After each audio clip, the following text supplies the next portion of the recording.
इसका recording studio Ekangar सराय।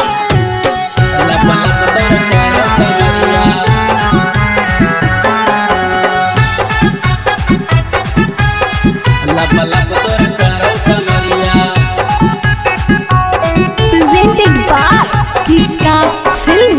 गजब के डाय छोड़ी करोहिंगे मर करी नियन तो हूँ बरोहिंगे। गजब के डाय छोड़ी करोहिंगे मर करी नियन तो हूँ बरोहिंगे। छोड़ा को न उठा दे तोरी मोट से घांगरिया। लब लब तोर करो कमरिया। लब लब तोर करो कमरिया। लब लब तोर करो कमरिया। लब लब तोर करो कमरिया।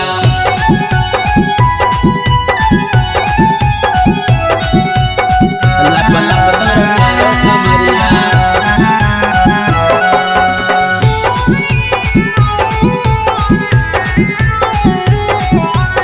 लब लब तोर करो कमरिया।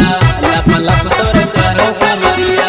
छोड़ी तोरा हिलाऊ दूनो दिलवा के करो खूना। जब जब हम देखी अवगे मिलऊ बड़ी सकूना। मिलऊ बड़ी सकूना। छोड़ी तोरा हिलाऊ दूनो दिलवा के करो खूना। जब जब हम देखी अवगे मिलऊ बड़ी सकूना। जहाना के छोड़ सब है बदमाश। ऊपर से नीचे तक लगोगे धास।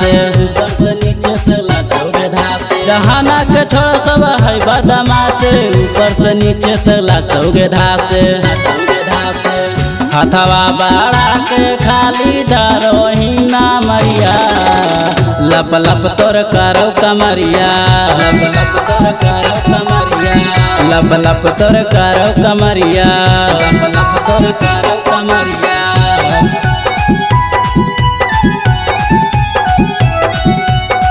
लब लब तोर करो कमरिया। लब लब तोर करो कमरिया।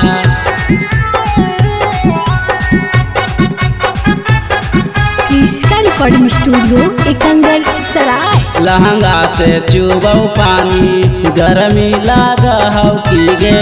हो जाई ठंडा तानी केला के जूस पीले।